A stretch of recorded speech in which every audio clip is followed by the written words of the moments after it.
Mayor Todd Gloria presenting his draft of the budget for fiscal year 2027. What he has to say to the City Council tonight. The portal opened today for the Trump administration to start refunding $166 billion in collected tariffs. But will you see any of that money? A new study says that fires are lasting longer than ever before. I'll tell you why Cal Fire agrees coming up. And all of these people are working really hard to detect, prevent, and treat cancer. I'll share with you some of their very encouraging advancements.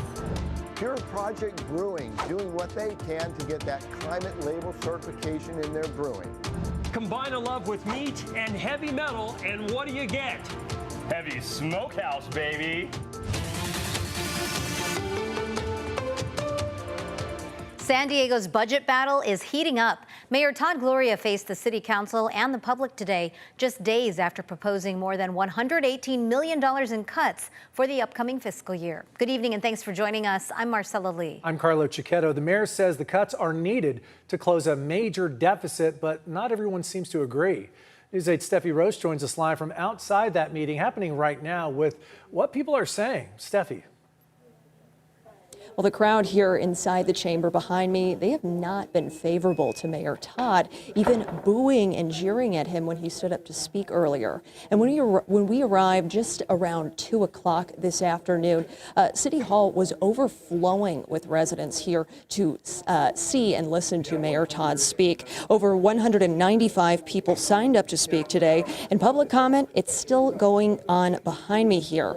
The mayor says no city department was left unscathed. Every department was hit with reductions in his proposed budget. He argues that these cuts need to be made now to avoid even bigger cuts in the future. The controversy around this budget draft stems from the proposed cuts of nearly all funding to the arts, plus hours being slashed at libraries and rec center facilities. Police and fire departments will receive increased funding under this proposal, and the chief financial officer for the city and Mayor Gloria say the rising costs of things like insurance costs and litigation claims that outpace revenue collections have strained the city's finances. Last year we were able to implement some voter approved reforms as well as raise fees for the first time in decades, and that created a significant pot of money to prevent some of the cuts that we were concerned about doing. Doing an all cuts budget is what we've had to introduce per the request and frankly the request of the public. We have received over 10,000 responses to our online citizen survey. People were very clear. They want the city to live within its means. They want us to use our existing taxes and fees to support our services. The mayor and CFO argue the budget is balanced and supports addressing public safety and homelessness solutions.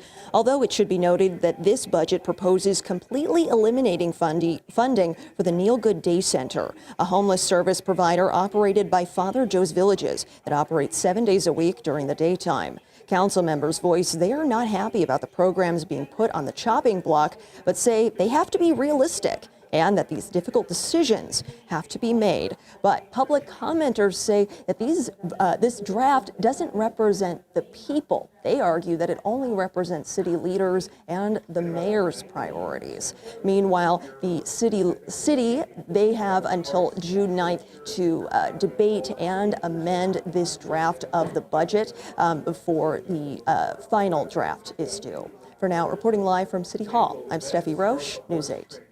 Thanks, Steffi. We'll see what gets cut and what stays, but a lot of people you can hear are upset, some specifically with the mayor's proposal to cut 85% of funding to the city's arts and culture programs. The mayor is proposing cutting funding from nearly $14 million down to just $2 million. That move would impact everything from the Old Globe Theater to Pride, the OB Chili Cook-Off, even music programs in schools. People we heard from say they're not only angry but confused, considering the arts in the region generate hundreds of millions of dollars annually. We bring in tourists, we have a professional opera, we have a professional symphony, and we're one of the only major U.S. cities to still be able to say that. And so to look at that and say that's not important, we're just going to cut all of that out of the city budget, it's unconscionable. The mayor maintains the budget closes a deficit while prioritizing core services and setting the city up for future success. You heard them allude to that in Steffi's report. Again, a final budget is set to be adopted in early June. Today, the Trump administration is officially starting the process of returning $166 billion worth of tariff payments after the Supreme Court ruled they were illegal. But analysts say don't expect to get any money back, even if you overpaid because of those tariffs. News 8's Steve Price joins us live from Harbor Island to explain why most businesses and customers will not be getting any sort of refund. Steve? Well, Marcella and Carla, without question, all of us have paid higher prices on something because of these tariffs. So this is definitely frustrating news, but not just for us as consumers, also for a lot of businesses around San Diego County. As a mom and pop store, Appliance Alley is always cooking up ways to save customers money. We lose $40 billion a year. But when the Trump administration unveiled global tariffs last year, there was nothing they could do. We were definitely feeling the effects. Our customers were feeling the effects. The price increases with multiple manufacturers did happen. Earlier this year, the Supreme Court struck down many of those tariffs and told the government you have to pay that money back. $166 billion.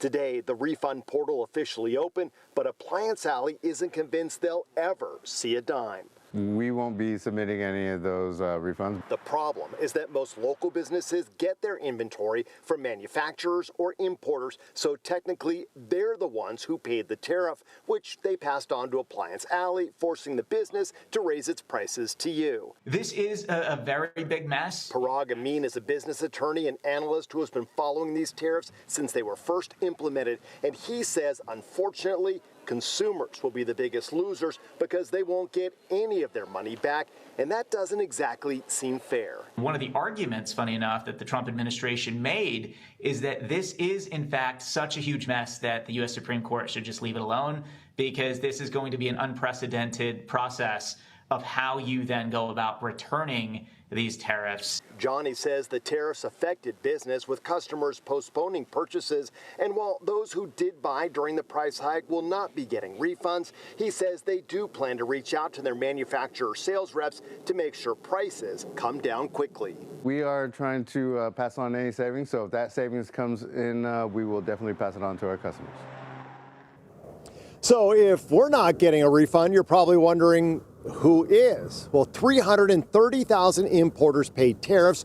Carlo and Marcella, the business expected to get the biggest refund, Walmart, over $10 billion. We'll send it back to you in the studio. That is a hefty price refund. Thanks so much, Steve. Jury screening is now underway in the high-profile murder trial of Larry Millettee, weeks before opening statements are set to begin. Today, dozens of potential jurors reported to the South Bay Courthouse, each having committed to a trial that could last up to 3 months.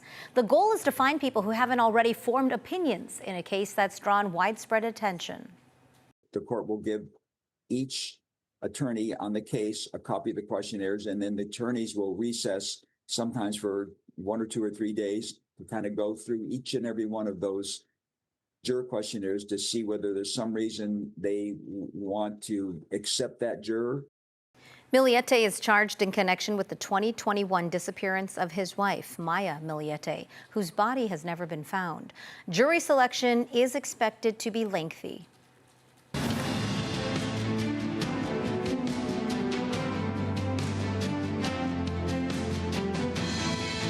Hotter, drier conditions are changing the way wildfires burn and when. A new study finds fires are now lasting well into the night and starting again before sunrise. News 8's Alex Cheney talked with CAL FIRE about the concerns.